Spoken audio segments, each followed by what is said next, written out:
कहानी है the outsider की।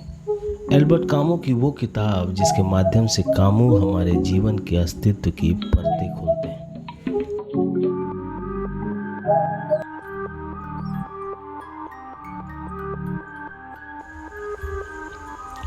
माँ आज मर गई या शायद कल, मुझे नहीं पता।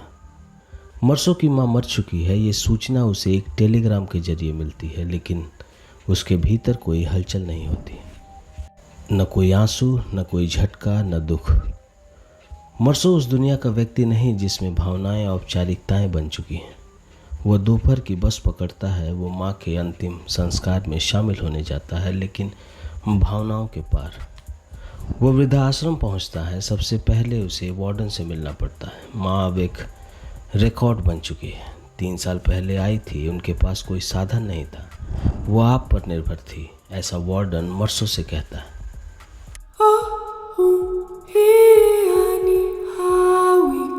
जब तक हम जिंदा हैं हम रिश्ते हैं, मरने के बाद हम रजिस्टर की एंट्री बन जाते हैं।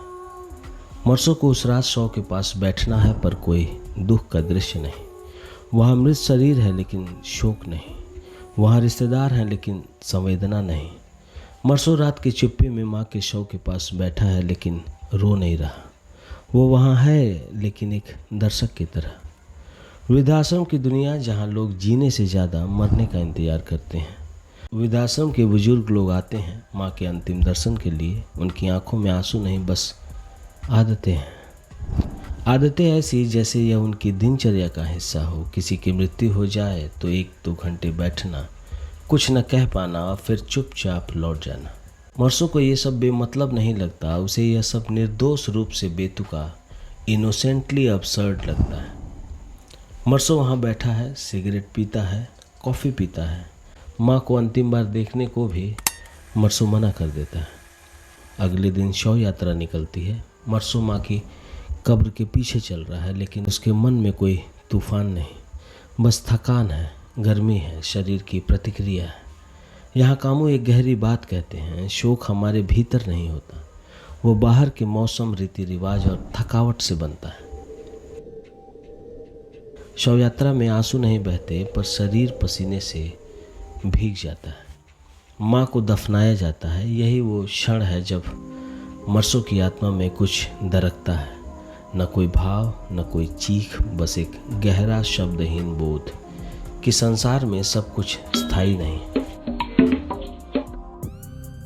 जहाँ मरसों माँ के मृत्यु के साए से निकलकर फिर से जीवन के भीड़ में उतरता।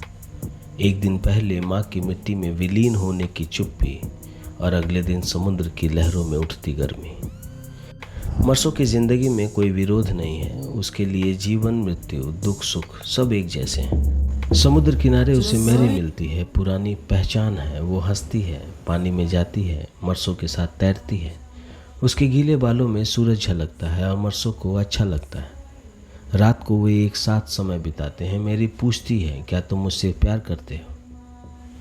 मरसों कहता है, मुझे लगता है शायद नहीं, पर तुम्हारे साथ अच्छा लगता है। मैरी मुस्कुराती है और पूछती है, क्या तुम मुझसे शादी करोगे? मरसों कहता है, तुम करना चाहोगी तो कर लेंगे। फिर भी मैरी मुस्कुराती है, शायद इसलिए कि मरसों का मौन झूठ से बेहतर है, क्योंकि सच्चाई का स्वाद कभी कभी झूठ से ज़्यादा मीठा होता है। मरसों ऑफिस जाता है, बॉस उससे मिलते हैं, हल्का सा औपचारिक दुख प्रकट करते हैं। सुनकर दुख हुआ। फिर काम की बातें शुरू हो जाती है। यह दुनिया किसी के लिए नहीं रुकती। यह वो जगह है जहां दुख सिर्फ 2 मिनट की चुप्पी में सिमट कर रह जाता है। क्योंकि यही कामों हमें दिखाते हैं, यह जीवन जिसे हम अहम मानते हैं असल में एक दिखावा है, एक निरंतर चलती मशीन जिसमें व्यक्तिगत भावनाएं महज व्यवधान है। अब कहानी में प्रवेश होता है रेमंड सेंटेस का, मरसों का पड़ोसी, एक हिंसक, चालाक और उलझे हुए रिश्तों में जीता आदमी। रेमंड की गर्लफ्रेंड ने शायद उसे धोखा दिया था, अब वो बदला लेना चाहता है। रेमंड मरसों को अपना दोस्त मानता है। वो जानता है कि मरसों भावनात्मक नहीं है, इसलिए शायद उसे उम्मीद है कि मरसों उसका पक्ष लेगा बिना सवाल पूछे। वह मरसों से एक चिट्ठी लिखवाता है, एक ऐसा जाल जिसमें उसकी प्रेमिका फिर फंसे, अब फिर उसे सबक सिखा सके। मरसों बिना कुछ कहे चिट्ठी लिख देता है। यहाँ हम पूछते हैं क्या मर्सो अनैतिक है? शायद हाँ भी या नहीं भी। वो बस नैतिक और अनैतिक की दुनिया से परे है। उसके लिए हर कार्य एक क्रिया है, न पुण्य न पाप, बस एक गतिविधि। वो कृष्ण नहीं जो अर्जुन को धर्म समझाए, वो बुद्ध भी नहीं जो करुणा बांटे। वो तो बस एक अजनबी है जो देख रहा है पर कुछ कहता नहीं। रेमंड की गर्लफ्रेंड वापस आती है। रेमंड उसे पीटता है, शोर होता है, पड़ोसी इकट्ठा होते हैं, पुलिस बुला ली जाती है। रेमंड पकड़ा जाता है। मर्सो एकमात्र गवाह, ना वो रेमंड को बचाता है ना उसकी निंदा करता है, क्योंकि मर्सो की दुनिया में सही और गलत जैसे शब्द सिर्फ सामाजिक आविष्कार है। हर रिश्ता अगर शर्तों पर टिकता है तो मर्सो जैसे लोग उस खेल में सिर्फ दर्शक होते हैं, क्योंकि मर्सो उन दुर्लभ लोगों में है जो जीवन की पूरी संरचना को बिना गुस्से से नकार देता है। ना वो महत्वाकांक्षा रखता है, ना भावनाएं उसे बांधती हैं और न ही नैतिकता उसे चलाती है। वो तो बस होना जानता है और यही उसका विद्रोह बनता है। जहाँ कहानी अचानक मोड़ लेती है, यही वो क्षण है जब एक अजनबी अचानक अपराधी या यूं कहें हत्यारा बनता है।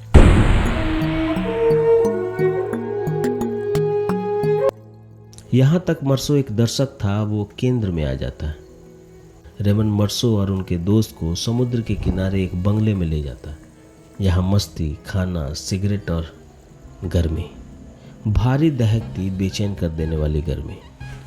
अरब, रेमंड का व्यक्तिगत दुश्मन, उसके पीछे पीछे उस बंगले तक आता है।